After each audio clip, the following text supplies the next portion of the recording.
Hello दोस्तों, एक बार फिर से आप सभी का अपने इस प्यारे से learning program super classes YouTube channel पर स्वागत है।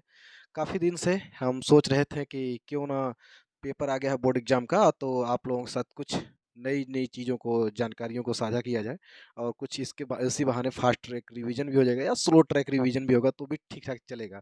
तो आज के क्लास में हम लोग कोशिश करेंगे क्लास 12th का एक चैप्टर पूरा अच्छी तरीके से कवर कर डालें। उस चैप्टर का नाम होगा प्रकाश, वैद्युत प्रभाव तथा द्रव्य तरंगे, जिससे हम लोग द्वैत प्रकृति के प्रकाश किरण की द्वैत प्रकृति के नाम से जानते हैं, ड्यूल नेचर ऑफ लाइट। ये चैप्टर हुआ करता था, यूनिट हुआ करती थी, इसके हिसाब से हम लोग चलते हैं और पूरी कोशिश करेंगे वीडियो में बने रहिएगा। पूरा टोटल चैप्टर जो है या तो फास्ट ट्रैक रिवीजन या तो स्लो ट्रैक रिवीजन या तो नहीं, अगर आप पढ़े नहीं होंगे तो आपको पूरी बातें समझ में आएगी। ठीक है, तो सबसे पहले इस टॉपिक में जो हेडिंग हम लगाएंगे उस चैप्टर का नाम है प्रकाश की द्वैत प्रकृति। हेडिंग क्या होगी भाई मेरे?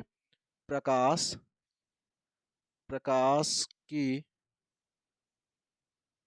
द्वैत, इसके बाद प्रकृति। प्रकाश की द्वैत प्रकृति अंग्रेजी में इसे क्या कहते हैं? Dual nature of light.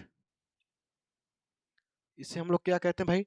Dual nature of light. और इसमें देखिए थ्योरेटिकल बात है, एकदम सब कुछ सीखना है, सुनना है और समझना है। तो शायद पढ़े होंगे तो ठीक है, नहीं पढ़े होंगे तो भी सुनकर आप समझ सकते हैं। जब आप हाइगेंस की थ्योरी पढ़ रहे थे तो उसमें सारी चीजें क्लियर हो गई थी। फिर भी एक बार ये समझ लेते हैं ड्यूल नेचर ऑफ लाइट क्या होती है। बात दरअसल ये है कि 19वीं शताब्दी में 19वीं शताब्दी के आरंभ में सर आइजैक न्यूटन आए थे और सर आइजैक न्यूटन ने प्रकाश की प्रकृति को लेकर सबसे पहला अपना बयान स्टेटमेंट जारी किया था। उसका नाम है न्यूटन का कणिका सिद्धांत। न्यूटन ने 19वीं शताब्दी के आरंभ में कणिका सिद्धांत प्रस्तुत किया। इस कणिका सिद्धांत की प्रमुख मान्यता ये थी कि जो प्रकाश होता है किसी भी प्रकाश स्रोत से अत्यंत सूक्ष्म अदृश्य हल्के कणों के रूप में उत्सर्जित होता है और इन कणों को कणिकाएं कहा गया। और ये कणिकाएं जब किसी वस्तु पर गिरकर परावर्तित होकर हमारी आंख पर आती हैं तो वस्तुएं हमें क्या होती हैं? दिखाई देने लगती हैं। ऐसा न्यूटन की कणिका सिद्धांत की मान्यताएं थी। और भिन्न भिन्न रंगों के लिए इन कणिकाओं का जो आकार होता है अलग अलग होता है। ठीक। और यह कणिकाएँ जो होती हैं निर्वात में या हवा में प्रकाश की चाल से आगे बढ़ती हैं, ये सारी बातें न्यूटन ने बताई थी। ठीक है? तो इस न्यूटन के कणिका सिद्धांत के आधार पर प्रकाश के परावर्तन और अपवर्तन की व्याख्या सफलतापूर्वक की जा चुकी है। ठीक? लेकिन इसके कुछ दिनों के बाद व्यतिकरण, विवर्तन और ध्रुवण जैसी भी घटनाएँ सामने आती हैं, लेकिन इन घटनाओं की व्याख्या प्रकाश को कण मानकर यह व्याख्या न्यूटन के कणिका सिद्धांत पर नहीं की जा सकी। तो इसकी व्याख्या करने के लिए हाइगेंस अपना थ्योरी लेकर आते हैं और उस थ्योरी में हाइगेंस प्रकाश को तरंग मानते हैं। हाइगेंस ने बताते हैं कि प्रकाश किसी भी प्रकाश स्रोत से तरंगों के रूप में उत्सर्जित होता है और ये तरंगे हवा या निर्वात में प्रकाश की चाल से आगे बढ़ती हैं और ये तरंगे किसी वस्तु पर गिरकर यदि परावर्तित होकर हमारी आंख पर आती हैं तब जाके वस्तुएं हमें क्या होती हैं? दिखाई नहीं लगती है। इस तरीके से कुछ घटनाओं में प्रकाश कणों की तरह व्यवहार कर रहा था, कुछ घटनाओं में प्रकाश तरंगों की तरह व्यवहार करता। इसके बाद कुछ दिनों के बाद ये मामला चलता रहा। फिर बाद में कण एक तरीके से असफल रहा तो तरंग आया। इसके बाद तरंग के बावजूद फिर 19वीं शताब्दी के 19वीं शता 19 1900 ईस्वी में शायद 1900 ईस्वी में मेरे ख्याल से तो मैक्स प्लांक आते हैं और उसी समय घटना आती है प्रकाश वैद्युत प्रभाव, जो हम लोग इस चैप्टर में एनालिसिस करने वाले हैं। और इसके बाद आता है कॉम्पटन प्रभाव, रमन प्रभाव। ये सब ऐसे प्रभाव आते हैं जो जिससे प्रकाश को अगर हम तरंग मानेंगे तो प्रकाश के व्यतिकरण, विवर्तन, ध्रुवण की व्याख्या तो हो पाएगी, लेकिन प्रकाश वैद्युत प्रभाव और कॉम्पटन प्रभाव, रमन प्रभाव आदि घटनाओं की व्याख्या इस नियम पर नहीं की जा सकी। तो जब प्रकाश को कण माना गया, ठीक? तो जब प्रकाश को कण माना गया तो सारा काम हल हो गया। और ये कण किसने माना था? अब ये जो मैक्स प्लांक आते हैं, मैक्स प्लांक अपना क्वांटम सिद्धांत प्रस्तुत किए जो आप 11th की केमिस्ट्री में पढ़े होंगे। तो मैक्स प्लांक ने अपनी क्वांटम थ्योरी प्रस्तुत की और उस थ्योरी के हिसाब से प्रकाश वैद्युत प्रभाव का कॉम्पटन प्रभाव और रमन प्रभाव की सफलतापूर्वक व्याख्या की गई। इस तरीके से यह सिद्ध होता है कि प्रकाश कुछ घटनाओं में कण की तरह व्यवहार करता है, कुछ घटनाओं में तरंग की तरह व्यवहार करता है। इसलिए प्रकाश के पास दोहरी प्रकृति होती है, दो प्रकृति का होता है। इसलिए इसे ड्यूल नेचर ऑफ लाइट या प्रकाश की द्वैत प्रकृति कहा जाता है। आप सीधे लिख सकते हैं, मैं अगर थ्योरी को एक शॉर्ट में बोलूं तो आप लिख सकते हैं, मैं बोर्ड पर पूरा लिखूँगा नहीं, आपको सुनना है, समझना है और अपने से अपने यहाँ से बना के क्रिएटिविटी जो भी आपकी होगी उस हिसाब से लिख देना है। जैसे लिखना होगा, मान लीजिए अगर लंबे क्वेश्चन में प्रश्न आता है एग्जाम में, तो आप लिख सकते हैं कि 19वीं शताब्दी के आरंभ में सर आइजैक न्यूटन ने अपना कड़ी का सिद्धांत प्रस्तुत किया, जिसकी प्रमुख मान्यताएं ये थी कि प्रकाश किसी भी प्रकाश स्रोत से अत्यंत सूक्ष्म अदृश्य हल्के कणों के रूप में उत्सर्जित होता है। इन कणों को कणिकाएं कहा जाता है। ये कणिकाएं किसी वस्तु पर गिरकर जब परावर्तित होकर हमारी आंख पर आती है तो वस्तु हमें दिखाई देने लगती है, और भिन्न भिन्न आकार के लिए इन कणिकाओं का जो आकार होता है अलग अलग होता है। ठीक।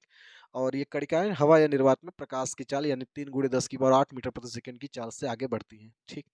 ये लेकिन इस घटना से परावर्तन और अपवर्तन की व्याख्या की जा चुकी। जैसे व्यतिकरण, विवर्तन, ध्रुवण आदि की घटना की व्याख्या न्यूटन के कण का सिद्धांत पर नहीं की जा सकी। इसकी व्याख्या हाइगेंस के तरंग सिद्धांत पर की गई, अर्थात प्रकाश को जब तरंग माना जाता है तो प्रकाश के व्यतिकरण, विवर्तन आदि की घटना की व्याख्या सफलतापूर्वक की गई। परंतु 19वीं शताब्दी में मैक्स प्लांक के क्वांटम सिद्धांत के आधार पर प्रकाश वैद्युत प्रभाव, क्वांटम प्रभाव और रमन प्रभाव की भी व्याख्या सफलतापूर्वक की जा सकी। इसलिए यह सिद्ध होता है कि प्रकाश के पास दो प्रकृति होती है, और यह प्रकृति जो होती है दोहरी प्रकृति का कहलाता है, जिससे हम लोग अंग्रेजी में ड्यूल नेचर ऑफ लाइट और हिंदी में प्रकाश की द्वैत प्रकृति कहते हैं। सावधानी ये रखना है कि एक घटना में या तो प्रकाश कण की तरह व्यवहार करेगा या तो प्रकाश तरंग की तरह व्यवहार करेगा, यानी कि ये प्रकाश के अंदर ये दोहरी प्रकृति, जो कण और तरंग की जो प्रकृति है, किसी एक सिक्के के दो पहलू के जैसे हैं। जैसे एक बार किसी सिक्का को उछाला जाएगा, या तो कण आएगा तो या तो तरंग आएगा या तो कण आएगा। इस प्रकार की थ्योरियां थी। तो उम्मीद है कि आप प्रकाश की द्वैत प्रकृति के बारे में अपना विचार बिल्कुल सही सही प्रकट करेंगे। अब हम सीधे अपने मुद्दे पर आते हैं, जो बहुत ही बढ़िया टॉपिक होगा हमारा। सबसे पहला हमारा टॉपिक क्या होगा इसमें? इसका नाम है प्रकाश वैद्युत प्रभाव।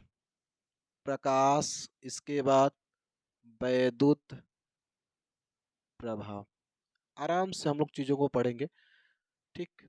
प्रकाश वैद्युत प्रभाव। प्रकाश वैद्युत प्रभाव को अंग्रेजी में फोटो इलेक्ट्रिक इफेक्ट कहा जाता है। अंग्रेजी में भाई क्या कहता है? Photo electric effect. मैं लिख सकता हूँ इसको, इसकी अंग्रेजी लिख देता हूँ, फोटो, इसके बाद इलेक्ट्रिक, फोटो इलेक्ट्रिक, इसके बाद ये देखिए आपका हो गया इफेक्ट। तो फोटो इलेक्ट्रिक इफेक्ट हम लोग पढ़ने वाले हैं। अब फोटो इलेक्ट्रिक इफेक्ट को पहले समझ लें, फिर इसके बाद हम इसकी थ्योरी को लिख के समझ लेंगे आराम से। अब जैसे मेरे पास मान लीजिए कि जैसे एक ये मेरे पास एक धातु की प्लेट है। यह धातु की एक मेरे पास प्लेट है। अब धातु की प्लेट है तो इसमें बहुत सारे क्या होंगे? फ्री इलेक्ट्रॉन्स होंगे, वो धातु की सतह पर होंगे। ये धातु की प्लेट है, इस पर हम क्या कर रहे हैं? लाइट इंसिडेंट करा रहे हैं। ये देखिए लाइट इंसिडेंट करा रहे हैं, लाइट। ये लाइट हमारी है, लाइट। लाइट जिसे हम लोग क्या कहते हैं? प्रकाश कहते हैं। ये देखिए प्रकाश है। अब आप जानते हैं कि प्रकाश क्या होता है? Source of energy. मतलब प्रकाश जो होता है ऊर्जा का स्रोत होता है। तो जब हम प्रकाश को क्या करते हैं? धातु की प्लेट पर गिराते हैं, तो यहाँ से क्या होते हैं? इलेक्ट्रॉन उत्सर्जित होने लगते हैं। इस प्लेट से क्या होने लगते हैं भाई? इलेक्ट्रॉन उत्सर्जित होने लगते हैं। और यह जो घटना बनती है, यह घटना कहलाती है प्रकाश।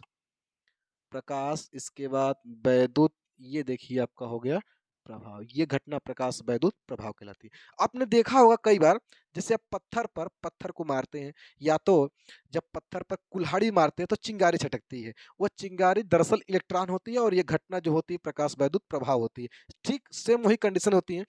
जब हम धातु की प्लेट पर उचित आवृत्ति का प्रकाश गिराते हैं तो इस धातु की सतह से इलेक्ट्रॉन निकलने लगते हैं।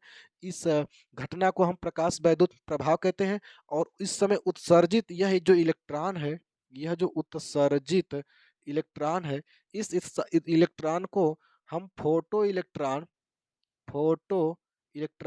या हम प्रकाश इलेक्ट्रॉन या प्रकाशिक इलेक्ट्रॉन कहते हैं। ये देखिए आपका प्रकाश इलेक्ट्रॉन हो गया। ठीक है। अब इसकी थ्योरी हम लोग आसानी से लिख सकते हैं कि मतलब प्रकाश के प्रभाव से किसी धातु की सतह से इलेक्ट्रॉन का उत्सर्जित होना ही प्रकाश वैद्युत प्रभाव कहलाता है। मैं थ्योरी को यहाँ पर लिख दे रहा हूँ। प्रकाश के प्रभाव से, सॉरी प्रकाश होना चाहिए था, प्रकाश के, ये देखिए हो गया प्रभाव। प्रकाश के प्रभाव से किसी प्रकाश के प्रभाव से धातु की किसी धातु की सतह से इलेक्ट्रॉन इलेक्ट्रॉन उत्सर्जित होने की घटना को ही किसी प्रकाश के प्रभाव से किसी धातु की सतह से इलेक्ट्रॉन उत्सर्जित होने की घटना को ही प्रकाश वैद्युत प्रभाव कहते हैं। प्रकाश, इसके बाद वैद्युत प्रभाव कहते हैं। यही बात प्रकाश वैद्युत प्रभाव करती है। मतलब जब किसी धातु की सतह पर आप प्रकाश गिराएंगे तो प्रकाश से क्या होगा कि इलेक्ट्रॉन धातु की सतह से इलेक्ट्रॉन निकल जाएंगे और इस घटना को हम क्या कहेंगे, प्रकाश इलेक्ट्रॉन, अरे प्रकाश वैद्युत प्रभाव। आपको समझना है उत्सर्जित जो इलेक्ट्रॉन है, यह जो उत्सर्जित इलेक्ट्रॉन है, यह उत्सर्जित इलेक्ट्रॉन को फोटो इलेक्ट्रॉन या या प्रकाश इलेक्ट्रॉन कहते हैं। इस उत्सर्जित इलेक्ट्रॉन को हम लोग क्या कहते हैं भाई, फोटो इलेक्ट्रॉन कहते हैं या प्रकाश इलेक्ट्रॉन, कुछ लोग प्रकाशिक इलेक्ट्रॉन भी कहते हैं, तो बात ठीक है। तो हम समझ गए होंगे कि प्रकाश वैद्युत प्रभाव क्या होता है। किसी धातु की सतह पर प्रकाश गिराएंगे तो प्रकाश के पास एनर्जी होती है और यह एनर्जी एच न्यू के रूप में आती है, फोटॉन के रूप में, और ये एच न्यू जाती है धातु की सतह पर गिरती है तो धातु की सतह पर जो इलेक्ट्रॉन होते हैं उनको दे देती है और इलेक्ट्रॉन ऊर्जा पाके क्या होते हैं, धातु की सतह से बाहर निकल जाते हैं, घटना बन जाती है फोटो इलेक्ट्रिक इफेक्ट की। और जो इलेक्ट्रॉन उत्सर्जित होते हैं उस इलेक्ट्रॉनों को हम लोग क्या कह देते हैं, प्रकाशिक इलेक्ट्रॉन या फोटो इलेक्ट्रॉन या कुछ इस प्रकार की चीजें। तो उम्मीद है ये समझ गए होंगे और आप स्क्रीन शॉट लीजिएगा, इसको नोट्स बना लीजिएगा। अगर नहीं पढ़ेंगे, अगर पढ़े हैं तो दोहरा लेंगे, बड़ा अच्छा बात हो जाएगा आपके लिए। तो इसको मिटा के फिर हम लोग इसी से रिलेटेड कुछ नई नई चीजों को और पढ़ते हैं।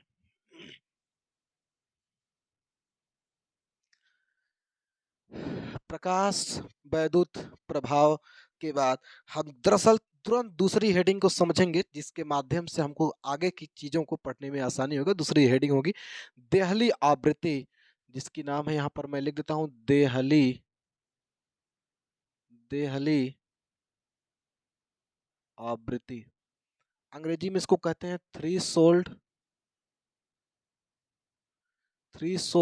फ्रीक्वेंसी।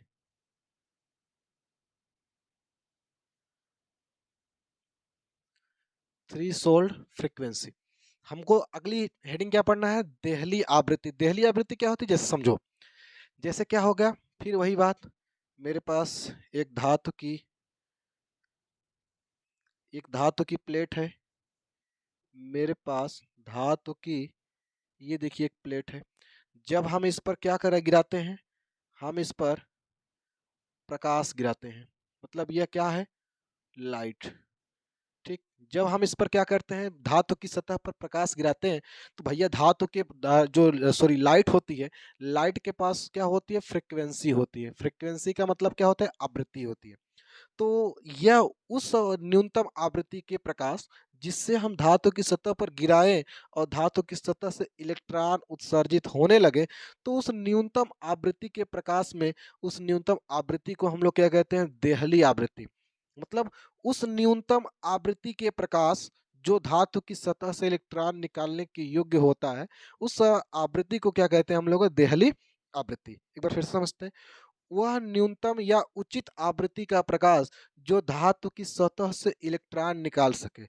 जो धातु की सतह से क्या निकाल सके भाई, जो धातु की सतह से इलेक्ट्रॉन निकाल सके, क्या कहलाता है वह, देहली आवृत्ति। मैं लिख देता हूं परिभाषा इसकी यहाँ पर, वह न्यूनतम वह न्यूनतम वह न्यूनतम आवृत्ति का प्रकाश जो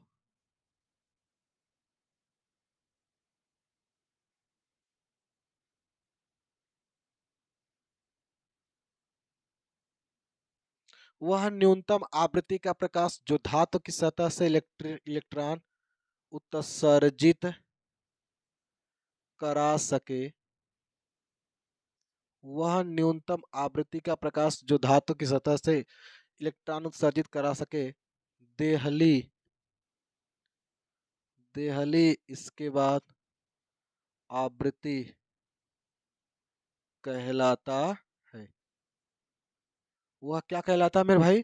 देहली आवृत्ति कहलाता है। मतलब जब हम किसी धातु की सतह पर जो प्रकाश गिराएंगे, वह उस न्यूनतम प्रकाश के अंदर कुछ फ्रिक्वेंसी होगी।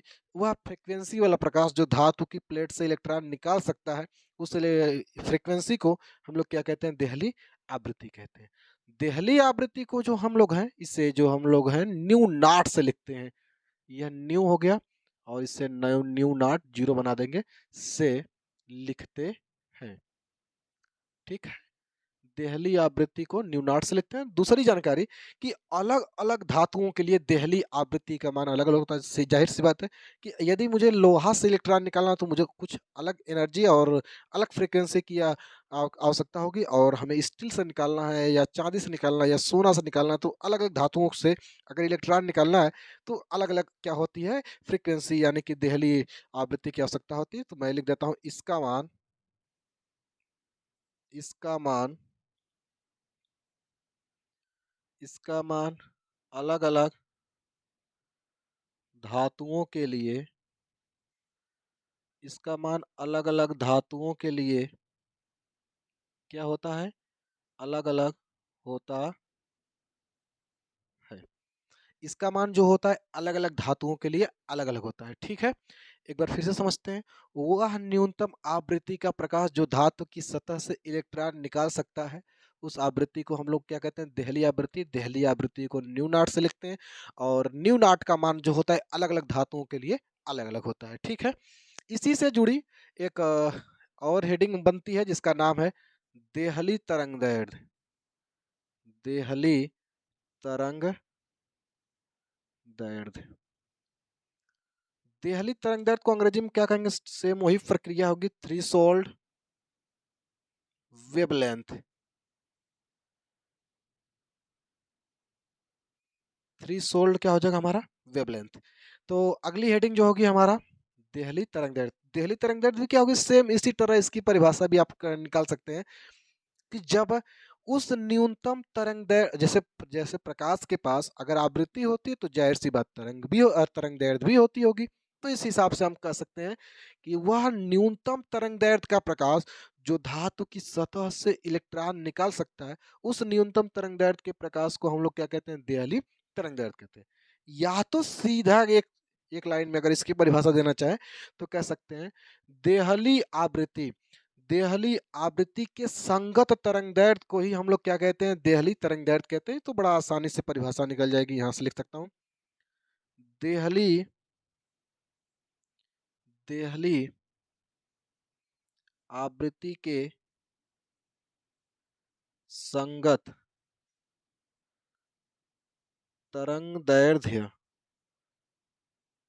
को ही देहली देहली तरंग दैर्ध्य कहते हैं। समझे हम लोग? देहली आवृत्ति के संगत तरंग दैर्ध्य को ही हम लोग क्या कहते हैं? देहली तरंग का दैर्ध्य कहते हैं। बड़ा आसान होता है, और इसे भाई हम लोग लेमडा नॉट से लिखते हैं। इसे हम लोग लेमडा नॉट से लिखते हैं। इसे हम लोग लेमडा नॉट से लिखते हैं। इसका भी सेम उसी तरह हो जाएगा, अलग अलग धातुओं के लिए इसका मान क्या होता है? अलग अलग होता है। ठीक, तो ये सारी बातें समझ में आ गई होगी, तो नोट्स कर लीजिएगा। नोट करने के बाद इसको हम मिटा रहे हैं, और मिटाने के बाद देहली आवृत्ति हो गई, देहली तरंग दैर्ध्य हो गया। अब हमको समझना होगा प्रकाश वैद्युत कार्यफलन। इसके बाद हम लोग पढ़ेंगे कट ऑफ पोटेंशियल। फिर इसके बाद हम बहुत सारी चीज़ों को एनालिसिस करेंगे जो आपके बोर्ड एग्जाम के लिए बहुत ही इंपॉर्टेंट होगा। इस चैप्टर में भाई आपसे कह दे कि 3 हेडिंग मुझे लगता है कि सबसे इम्पोर्टेंट है। एक तो पहले प्रकाश वैद्युत प्रभाव को समझना, दूसरा है आपका आइंस्टीन का प्रकाश वैद्युत समीकरण, और एक है हर्ट्ज और लेनार्ड का प्रेक्षण, और बस एक दी ब्रॉगली तरंग दैर्ध्य है, उसका भी निगमन हम लोग करेंगे। तो आज बने रहिएगा, कहीं जाइएगा मत। थोड़ा सा वीडियो लंबी होगी, लेकिन फिर भी मुझे कोशिश कर रहे हैं हम कि इस छोटी सी या बड़ी वीडियो में पूरी चैप्टर को कंप्लीट करें, अगले वीडियोज में मैं इस चैप्टर का न्यूमेरिकल्स एनालिसिस करूंगा, ठीक है। अ, अगला हमारा क्या है, प्रकाश, प्रकाश, प्रकाश वैद्युत, प्रकाश वैद्युत कार्यफलन। प्रकाश वैद्युत कार्यफलन क्या होता है पहले समझते हैं, ठीक है। पहले हम जानते हैं कि हम अभी अभी भी आपको पढ़ा है कि वह न्यूनतम आवृत्ति का प्रकाश जो धातु की सतह से इलेक्ट्रॉन निकाल सकता है, क्या कहलाता है, देहली आवृत्ति। वह न्यूनतम तरंगदैर्ध्य का प्रकाश जो धातु की सतह से इलेक्ट्रॉन निकाल सकता है उसे हम लोग देहली तरंगदैर्ध्य कहते हैं। ठीक उसी प्रकार वह न्यूनतम ऊर्जा का प्रकाश जो धातु की सतह से इलेक्ट्रॉन निकाल सकता है। जैसे जो धातु की सतह पर जो इलेक्ट्रॉन होते हैं उनको धातु की सतह से बाहर निकलने के लिए कुछ मिनिमम ऊर्जा की आवश्यकता होती है। अगर उससे भी ऊर्जा आप कम देंगे तो वह इलेक्ट्रॉन धातु की सतह से निकलेंगे नहीं, ठीक है। इसलिए हम उस इलेक्ट्रॉन को बाहर निकालने के लिए हमें प्रकाश के रूप में कुछ ऊर्जा जो देते हैं, वह ऊर्जा पाके इलेक्ट्रॉन बाहर निकलता है। अगर बहुत ज्यादा दे देंगे तो इलेक्ट्रॉन बाहर निकलकर गति करने लगता है। समझ में आई बात आपको? तो धातु की सतह से बाहर निकलने के लिए जिस ऊर्जा की हमें आवश्यकता होती है उस ऊर्जा को हम लोग क्या कहते हैं, क्या कहते हैं, प्रकाश वैद्युत कार्यफलन। यानी कि धातु की सतह से किसी धातु की सतह से हमें इलेक्ट्रॉन निकालने के लिए हमें जिस प्रकाश के रूप में जिस ऊर्जा की आवश्यकता होती है उसे हम लोग प्रकाश वैद्युत कार्यफलन कहते हैं। यानी कि हम लोग लिख सकते हैं प्रकाश के प्रभाव से प्रकाश मतलब वह न्यूनतम ऊर्जा का प्रकाश जो धातु की सतह से इलेक्ट्रॉन निकाल सकता है। परिभाषा लिख देता हूं, वह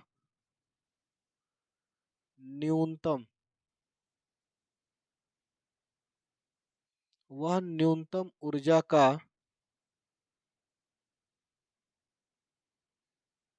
वह न्यूनतम ऊर्जा का प्रकाश जो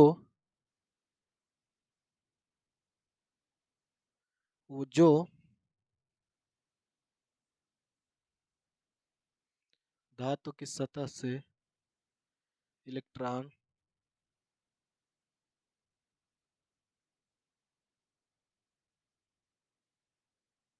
वह न्यूनतम ऊर्जा का प्रकाश जो धातु की सतह से इलेक्ट्रॉन उत्सर्जित करा सके,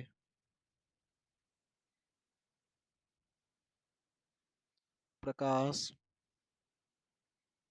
वैद्युत, इसके बाद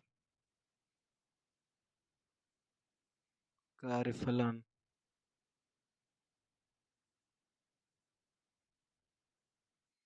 वह न्यूनतम ऊर्जा का प्रकाश जो धातु की सतह से इलेक्ट्रॉन उत्सर्जित करा सकता है उस न्यूनतम ऊर्जा को क्या कहते हैं, प्रकाश वैद्युत कार्यफलन। और प्रकाश वैद्युत कार्यफलन को बच्चों हम लोग किससे लिखते हैं, डब्लू से लिखते हैं, इसे कैपिटल डब्लू से इसके बाद लिखते हैं। और हम जानते हैं कि धातु की सतह से इलेक्ट्रॉन निकालने के लिए हम जो एनर्जी देते हैं फोटानों के रूप में गिराते हैं और एक फोटान की ऊर्जा होती है एच न्यू। अब चूंकि यह जो ऊर्जा है धातु की सतह से इलेक्ट्रॉन निकालने के योग्य है, तो जो न्यू है आवृत्ति वह देहली आवृत्ति में चेंज हो जाएगी। तो इसका सूत्र हो जाएगा, सूत्र हो जाएगा आपका, सूत्र हो जाएगा W बराबर एच न्यू नॉट। ये देखिए सूत्र हो गया इसका, ठीक है। सूत्र हो जाएगा एच डब्ल्यू बराबर एच न्यू नॉट। अच्छा, न्यू जो होती है देहली आवृत्ति होती है, तो चूंकि न्यू बराबर होता है सी बटे लैम्डा, तो न्यू नॉट हो जाएगा बराबर सी बटे लैम्डा नॉट। तो डब्ल्यू बराबर हम लिख सकते हैं H nu not equal to लिख सकते हैं एच सी बटे लैम्डा नॉट। तो ये तीनों सूत्र जो है अलग अलग हम लोग केस में अलग अलग जब सवाल लगाएंगे तो अलग अलग जगहों पर इसका अलग अलग तरीके से इस्तेमाल होगा। अगर देहली आवृत्ति देकर कार्यफलन पूछे तो ये, अगर देहली तरंगदैर्ध्य देकर आपको कार्यफलन पूछे तो ये वाला सूत्र लगा के आसानी से हम लोग जो है सवाल लगा लेंगे, ठीक है। प्रकाश वैद्युत कार्यफलन के बारे में इतना ही। वह न्यूनतम ऊर्जा का प्रकाश जो धातु की सतह से इलेक्ट्रॉन निकाल सकता है उसे हम लोग प्रकाश वैद्युत कार्यफलन कहते हैं, डब्ल्यू से लिखते हैं। और डब्ल्यू का सूत्र होता है डब्ल्यू बराबर एच न्यू या एच सी बटे लैम्डा नॉट, ठीक है। जहां न्यू नॉट देहली तरंग आवृत्ति होती है और लैम्डा नॉट जो होती है वह देहली तरंगदैर्ध्य होती है। अब इसके बाद मुझे पढ़ना है कट ऑफ पोटेंशियल, जिसे हम लोग कहते हैं निरोधी विभव या सस्तब्ध विभव, निरोधी विभव। ये देखिए निरोधी, निरोधी,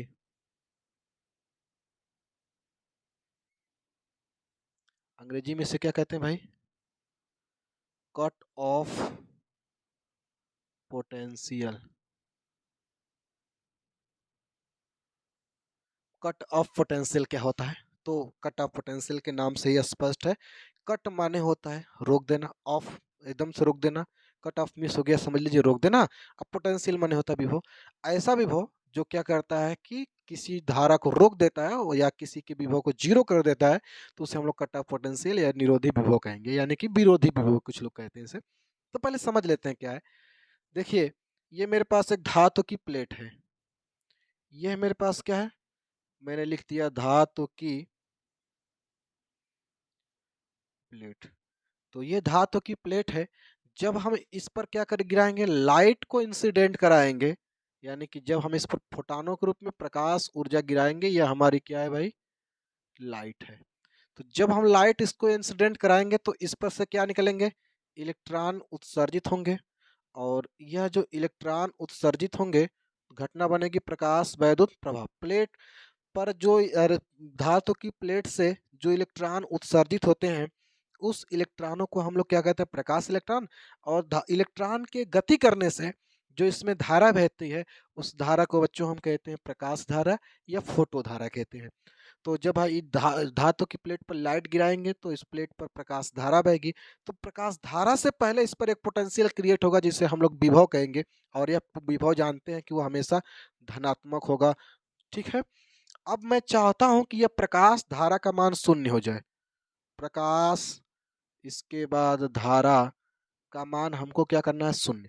इसमें धारा प्रकाश धारा बह रही है और हम चाहते हैं कि प्रकाश धारा शून्य हो जाए। तो हमें क्या करना होगा कि यह जो विभव लगा है, जितना विभव लगा है और इस धनात्मक विभव लगा है, तो उसके विपरीत उतना ही विभव ऋणात्मक दिशा में लगा दें, यानी ऋणात्मक विभव को अगर आरोपित कर देंगे तो क्या होगा कि विभव और प्लस माइनस उतना ही विभव मिलकर जीरो हो जाएगा। जब पोटेंशियल विभव जीरो हो जाएगा तो इसमें धारा का मान भी क्या हो जाएगा भाई, शून्य हो जाएगा। तो इसी ऋणात्मक विभव को हम लोग निरोधी विभव या कट ऑफ पोटेंशियल कहते हैं। ठीक है। तो परिभाषा के रूप में कह सकते हैं वह ऋणात्मक विभव, वह ऋणात्मक विभव जिस पर प्लेट पर प्रकाश धारा का मान क्या हो जाए, शून्य हो जाए, उस विभव को, ऋणात्मक विभव को हम लोग क्या कहते हैं, निरोधी विभव। तो हम लिख सकते हैं परिभाषा, वह ऋणात्मक, वह ऋणात्मक विभव जिस पर, वह ऋणात्मक विभव जिस पर प्लेट पर कौन सी धारा की मैंने बात की है भाई, प्रकाश धारा। वह ऋणात्मक विभव जिस पर प्लेट पर प्रकाश धारा का मान मान शून्य हो जाए, मान शून्य हो जाए, क्या कहलाता है भाई, निरोधी, निरोधी। इसके बाद विभव कह कहते हैं, निरोधी विभव कहते हैं। वह ऋणात्मक विभव जिस पर प्लेट पर प्रकाश धारा का मान क्या हो जाए, शून्य हो जाए, उस ऋणात्मक विभव को हम लोग क्या कहेंगे, कट ऑफ पोटेंशियल, या कह सकते हैं कि निरोधी विभव, या कुछ लोग इसको संस्तब्ध विभव भी कहते हैं। तो ठीक बात है। इसके बाद हमें समझने की जरूरत है कि इसे हम लोग किससे लिखते हैं भाई, इसे, सॉरी, इससे भी नॉट से लिखते हैं, कैपिटल भी रहेगा और इससे हम लोग यहाँ लिख देते हैं भी, इसके बाद नॉट, इसे भी नॉट से लिखते हैं, इसे भी नॉट से लिखते हैं। और इसके बाद इसका एक सूत्र होता है, ई के बराबर ई इंटू भी नॉट। ये आप सूत्र ध्यान रखिएगा, बस इसी के हिसाब से सारा काम हमारा हो जाएगा। तो निरोधी विभव हो गया, कार्यफलन हो गया। अब हमको पढ़ना होगा आइंस्टीन का प्रकाश वैद्युत समीकरण, जो सबसे इंपॉर्टेंट इस चैप्टर में रोल अदा करता है। तो निरोधी विभव क्या होगा इसके बारे में समझ लिए। इसके बाद आगे हम लोग पढ़ेंगे क्या, आइंस्टीन का प्रकाश वैद्युत समीकरण। क्या निरोधी विभव होता है? वह ऋणात्मक विभव जिस पर प्लेट पर प्रकाश धारा का मान शून्य हो जाए, निरोधी विभव कहलाता है। इसे हम वी नॉट से लिखते हैं। इसका सूत्र होता है ई इंटू वी नॉट, जहाँ ई क्या है? प्रकाश का, अरे सॉरी, इलेक्ट्रॉन पर आवेश होता है। वी नॉट क्या होता है? निरोधी विभव होता है। ठीक है। और ई के क्या होती है? ऊर्जा होती है। आ, इसको आप नोट नोट करते रहिएगा आराम से, ये आपकी रिस्पॉन्सिबिलिटी है। अगला हमारा टॉपिक क्या होगा? प्रकाश वैद्युत समीकरण, अरे सॉरी, आइंस्टीन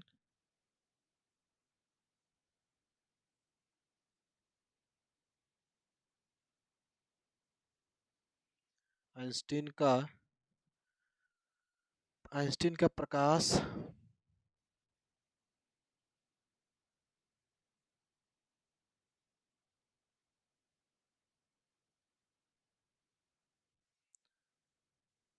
आइंस्टीन का प्रकाश वैद्युत समीकरण। तो सबसे पहले आइंस्टीन के प्रकाश वैद्युत समीकरण पर बातचीत करते हैं। मुझे लगता है कि ये बहुत इंपॉर्टेंट है और हर साल इससे एक प्रश्न आता ही आता है, और ये लंबा प्रश्न भी आता है, तो ठीक बात है, पहले इसको समझने की जरूरत है।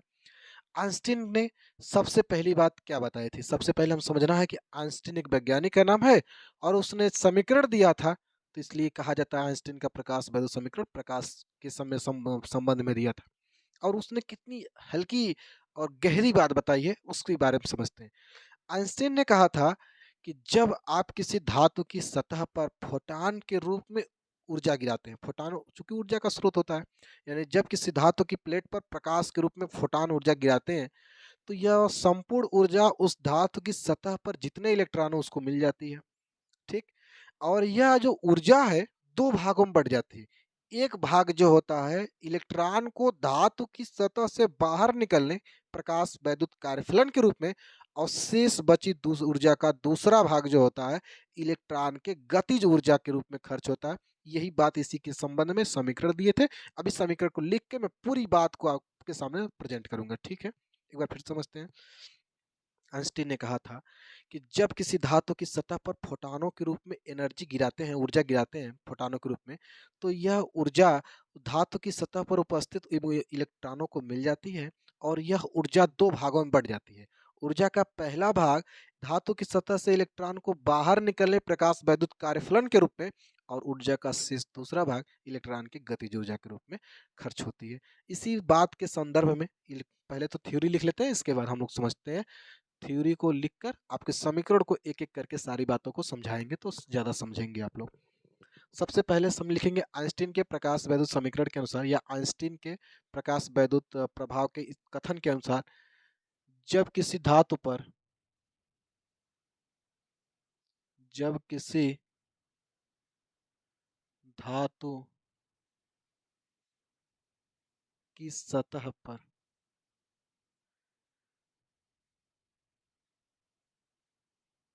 जब किसी धातु की सतह पर फोटॉन ऊर्जा आपतित कराते हैं, तो यह ऊर्जा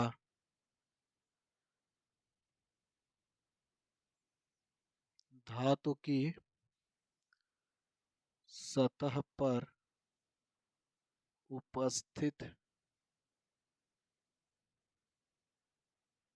इलेक्ट्रॉनों को मिल जाती है। वह दो भागों में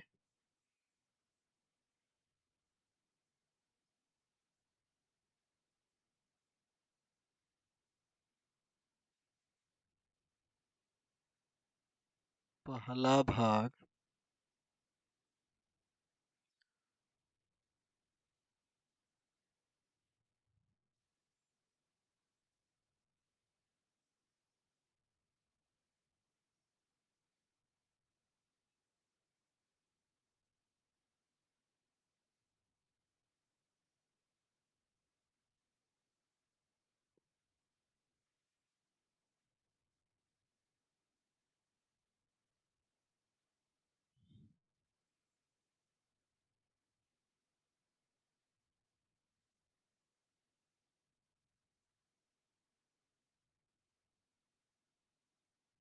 यही देखिए है।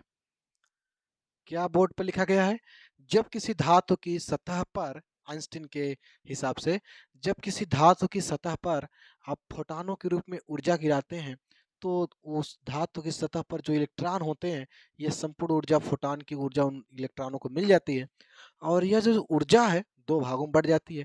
ऊर्जा का पहला भाग इलेक्ट्रॉन को धातु की सतह से बाहर निकलने में, और ऊर्जा का शेष दूसरा भाग जो होता है, वह गतिज ऊर्जा के रूप में खर्च होते हैं। जैसे मान लीजिए कि किसी धातु का कार्यफलन, या कह सकते हैं किसी धातु की सतह से इलेक्ट्रॉन को बाहर निकलने के लिए मिनिमम 50 जूल ऊर्जा की आवश्यकता होती है। ठीक।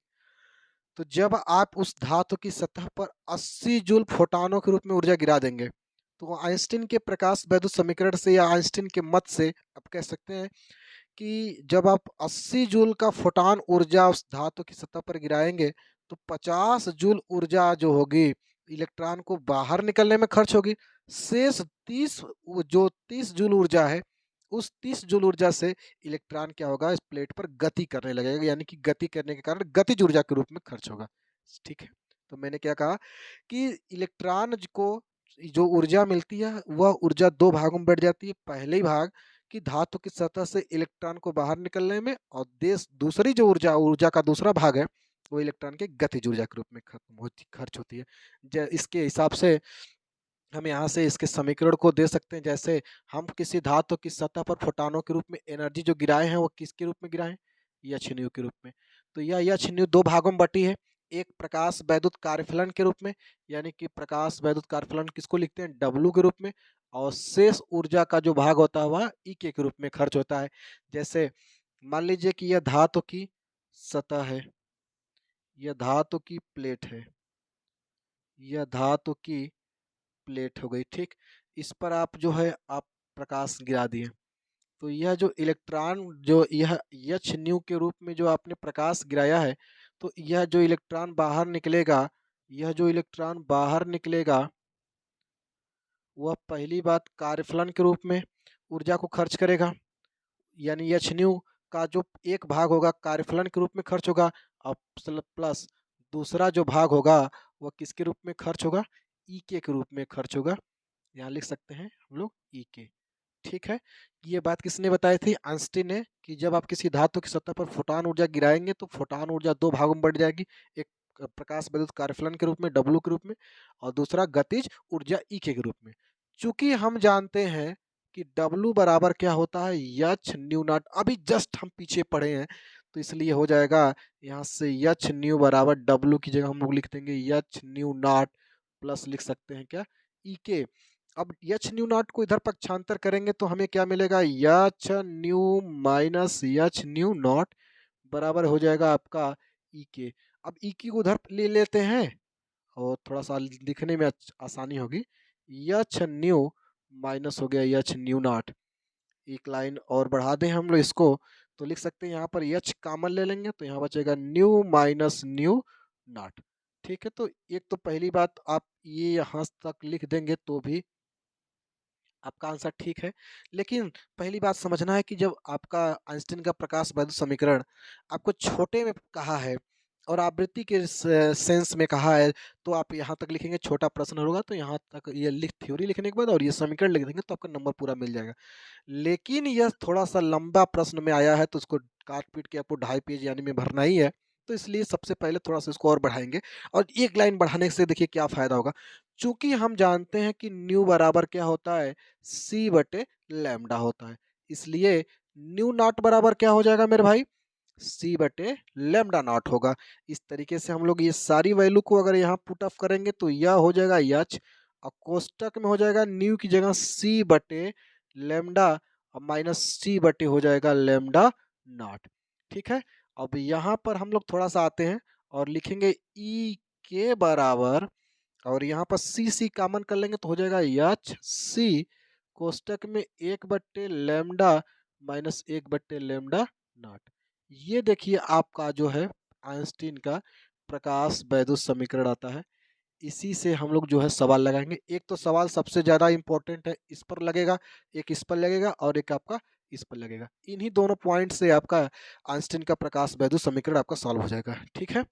तो आइंस्टीन का प्रकाश वैध समीकरण मेरे ख्याल से आसान है, तो एक बार फिर से आसान भी है और कह सकते हैं कठिन भी है। अगर आपको आ गया तो आसान ही है, और ये सारी बात ये बहुत इम्पोर्टेंट है। मैंने इसको सारे चैप्टरों के जो छोड़कर इस सबसे पहले स्टार्ट इसको फास्ट ट्रैक रिवीजन में इसी को इसलिए रखा है क्योंकि ये बहुत छोटा है और ये एक यूनिट है, और इससे 3 प्रश्न इंपॉर्टेंट है और इसमें से एक प्रश्न हमेशा फिक्स है बोर्ड एग्जाम में। चाहे तो बहुविकल्पी में छोटा आएगा ही आएगा, लेकिन लंबा 1-2 नंबर में से एक लंबा क्वेश्चन इससे फिक्स है। एक आइंस्टीन का प्रकाश वैद्युत समीकरण, प्रकाश वैद्युत प्रभाव, और आपका एक हर्ट्ज सोलेनॉइड का परीक्षण, डी ब्रॉगली तरंगे, उसको पढ़ा देंगे तो पूरी खत्म हो जाएगी। तो अगली हेडिंग जो होगी हमारा शेष दूसरी इंपॉर्टेंट पर होगी। ये वेरी वेरी इंपॉर्टेंट हमारी हेडिंग थी, ये वेरी वेरी इंपॉर्टेंट हेडिंग थी, इसको आप नोट कर लीजिएगा, ठीक है। और ये आप स्क्रीनशॉट ले लीजिएगा और इसको मिलाते रहिएगा, संभवतः सब आपका ठीक ठाक होगा।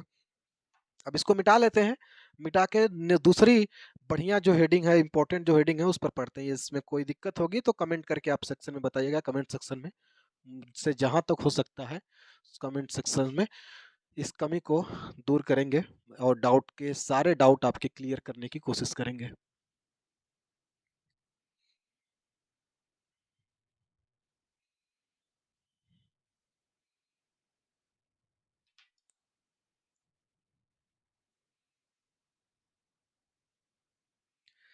अगली जो हेडिंग होगी डी ब्रॉगली, या कुछ किताबों में दी ब्रॉगली लिखा है तो उस हिसाब से दी ब्रॉगली तरंगे या दी ब्रॉगली तरंग दैर्ध्य, डी ब्रॉगली संबंध होता है। तो मैं लिख देता हूं पहले दी, इसके बाद ब्रॉगली, दी ब्रॉगली संबंध या दी ब्रॉगली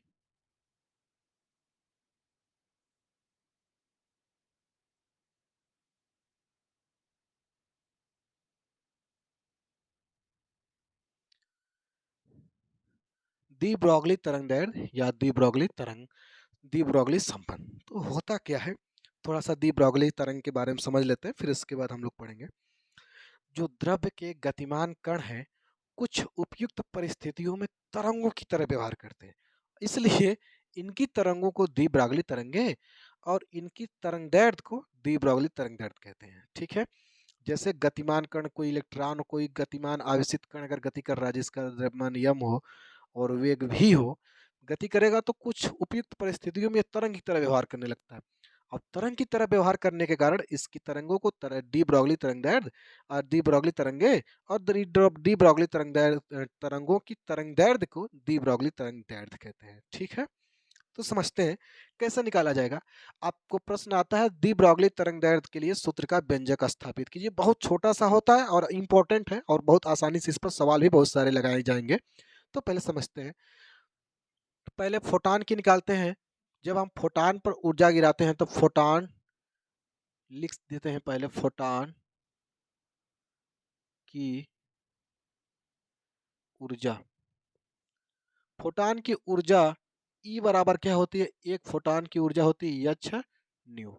आप जानते हैं कि जब क्या बोलते हैं फोटान जो होती है सोर्स ऑफ एनर्जी, यानी कि एक कणों के रूप में प्रकाश चलता है और एक कण को क्या कहते हैं, फोटान कहते हैं या क्वांटा कहते हैं, और इसकी जो एनर्जी होती है एच न्यू के बराबर होती है, जहां एच प्लांक नियतांक होता है, न्यू क्या होता है, आवृत्ति होती है। मैंने पिछले डेरिवेशन में यच को तो बताना भूल ही गया। यच एक प्लांक नियतांक होता है जिसकी वैल्यू 6.6 इंटू 10⁻34 -34 जूल सेकंड होती है, और ये क्या होती है, फ्रीक्वेंसी होती है, तो आप जानते ही हैं।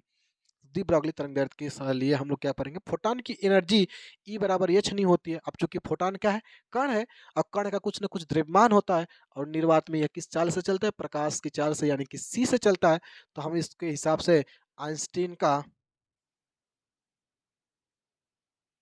आइंस्टीन के द्रव्यमान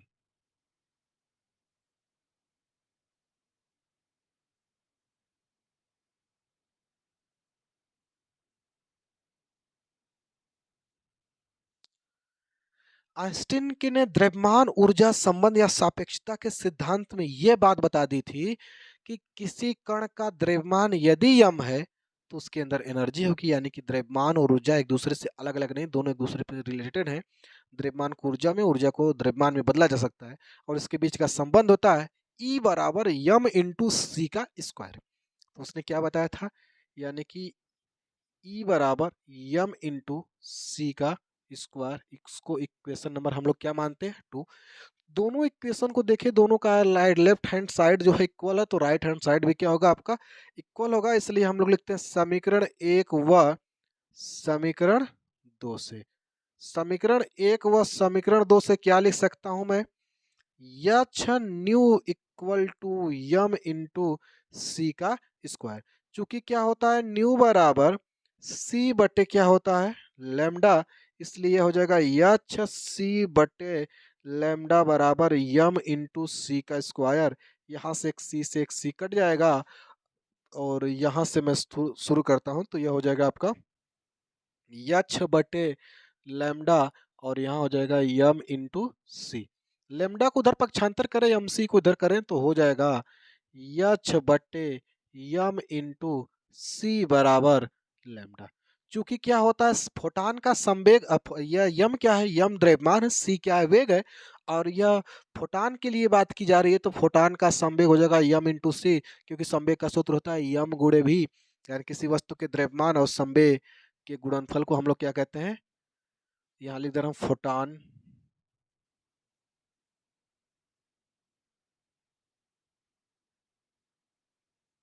फोटान का संवेग P बराबर यम इंटू सी, तो यम इंटू सी की जगह हम लोग लिख सकते हैं क्या, यम इंटू सी की जगह P लिख सकते हैं। तो लेमडा बराबर क्या हो जाएगा, यच बटे P। यह किसका आया है, ये फोटान का तरंग दैर्ध्य है। ये लेमडा क्या है हमारा, फोटान का तरंग दैर्ध्य। ठीक इसी प्रकार यदि फोटान की जगह पर हम कोई दूसरा आवेशित कण ले लें, जैसे इलेक्ट्रॉन ले लें, उसका द्रव्यमान यम हो और वेग कितना हो भी, मतलब इसके स्थान पर मैं यहाँ पर लिख ले रहा हूँ, यदि इसके स्थान पर कोई द्रव्य का कण ले लें, इसके स्थान पर कोई गतिमान कण